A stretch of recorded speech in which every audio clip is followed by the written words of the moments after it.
You want me to put that on my todger? This one's wife. Obscurity at the speed of light. Hello, I'm H.G. Tudor.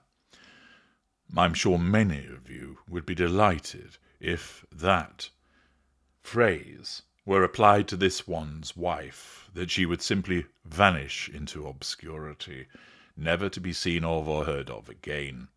Although, then again, I should imagine that there's a reasonable number of you that want to actually see her have some kind of comeuppance. There be some application of justice for her behaviour. Maybe you think that sliding into obscurity would be just. Nevertheless, whilst you might think that that is what you would like to happen to both this one's wife and Harry, it actually relates to a review of Polo, and this provides us with a useful insight with regard to how the creative output, and I use that phrase in its most elastic sense, in respect of how it's viewed and generally what people think of the gruesome twosome still. Stuart Heritage writes in The Guardian, "Fixtures are chosen by popping confetti-filled balloons. Obnoxiously privileged players weep in darkened rooms when they lose. This documentary about the royals' hobby is like a spoof."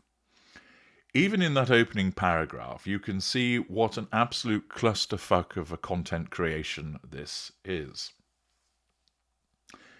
Harry has always had a life of privilege.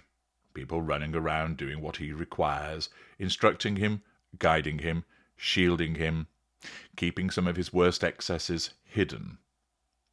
He has had wealth, contacts. What he needs is provided for him. Yet he wants to convey himself as somebody who understands the day-to-day concerns of ordinary people.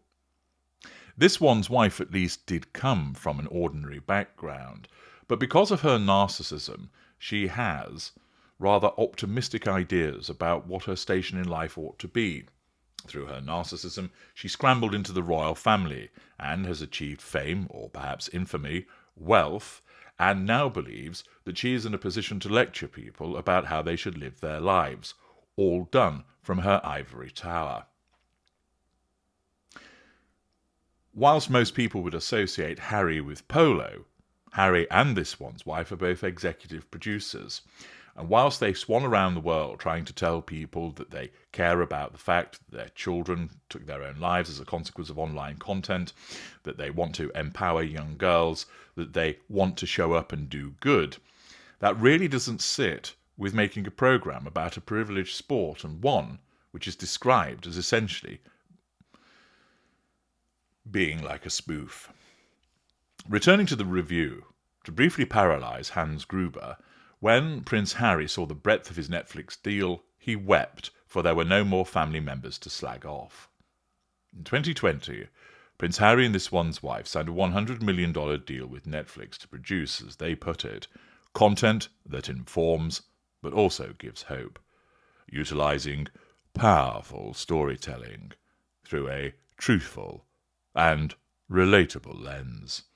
What this meant in practice was that they made one reality show about how hard they had it, and then they stuttered. The Harry and This One's Wife show was followed by two forgettable documentaries, one about the Invictus Games and one about some nebulous concept of leadership. At some point in the future, there will be a This One's Wife's cookery show that Netflix seems reluctant to show. But before that comes Polo, a show about polo made by Prince Harry, who likes polo.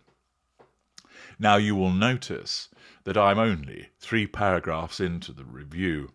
The first was an introductory slight at the nature of polo itself, then the short paragraph about Hans Gruber, and then the larger paragraph, which I've just described to you, which essentially provides you with a summary of how useless This One's Wife and Harry have been in respect of content creation. This reviewer is already alive to the fact that they are fucking useless.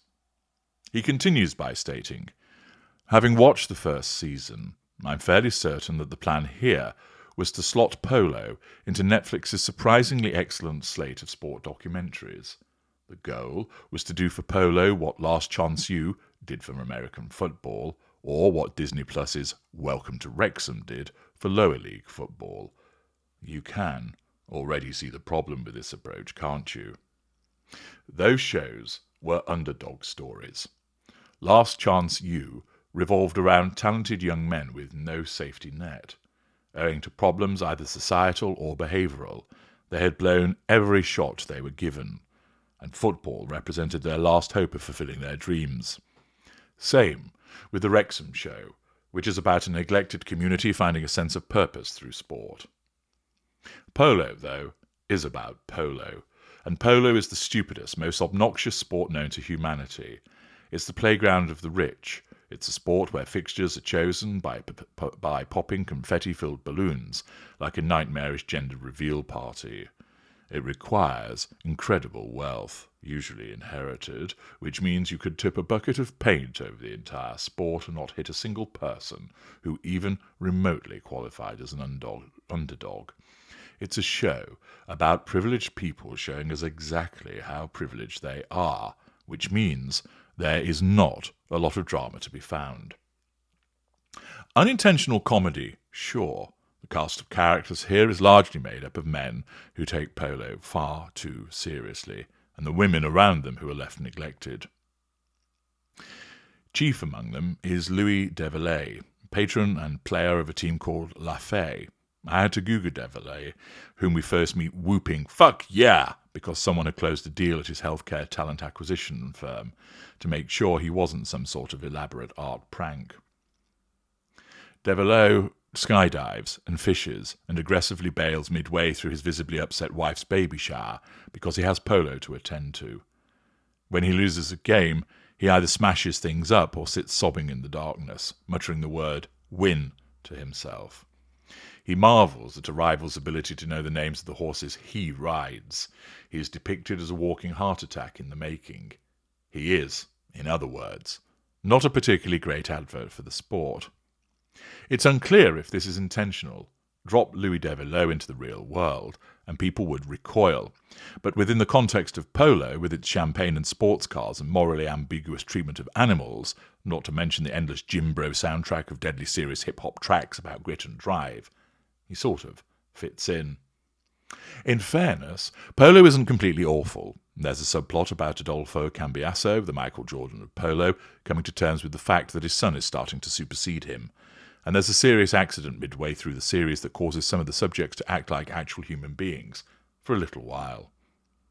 If you find yourself sucked into these documentaries by the power of human stories, as I am, this is about the best you'll find. Mainly, though, polo looks destined to fall through the submenus into obscurity at the speed of light, and rightly so. It's clattering and niche, and feels like a spoof documentary designed to play on screens in the background of episodes of Succession. The end of the final season goes out of its way to tee up a sequel, but I really don't think any of us deserve that. Here's hoping the Cookery Show does better. And Mr. Heritage provides it with 2 stars. Now you'll notice that the programme has been panned, and therefore the collective output of This One's Wife and Harry fails once again. But it's also interesting that the Guardian review doesn't really mention them other than in the context of their crap content output. That's because they barely appear in it. As I understand it, Harry appears in the opening credits and then doesn't appear again until episode 4. This One's Wife is in it even less. But the fact is, this is another vehicle that had been created by the Sussexes, supposedly testament to their abilities. What do they choose? An elitist sport that few people are interested in that ends up being described as a spoof by the highbrow reviewer Stuart Heritage of The Guardian newspaper. He concludes that this show will find itself heading towards obscurity at the speed of light. Once again, Harry and This One's Wife have failed. I'm H.G. Tudor. Thank you for listening.